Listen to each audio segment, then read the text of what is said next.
Nehemiah, chapter 1. The words of Nehemiah, the son of Hakaliah. And it came to pass in the month Chislew, in the 20th year, as I was in Shushan the palace, that Hanani, one of my brethren, came, he and certain men of Judah. And I asked them concerning the Jews that had escaped, which were left of the captivity, and concerning Jerusalem.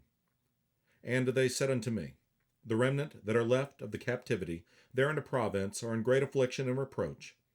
The wall of Jerusalem also is broken down, and the gates thereof are burned with fire.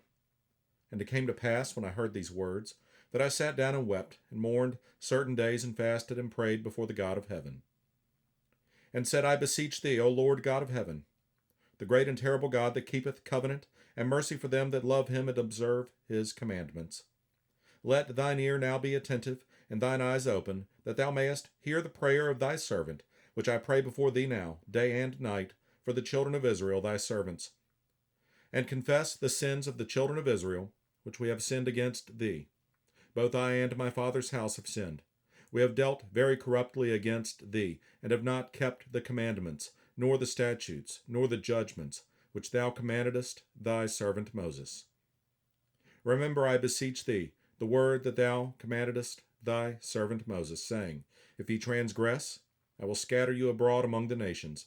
But if ye turn unto me, and keep my commandments, and do them, though there were of you cast out into the uttermost part of the heaven, yet will I gather them from thence, and will bring them unto the place that I have chosen to set my name there. Now these are thy servants and thy people, whom thou hast redeemed by thy great power and by thy strong hand. O Lord, I beseech thee, let now thine ear be attentive to the prayer of thy servant, and to the prayer of thy servants, who desire to fear thy name and prosper.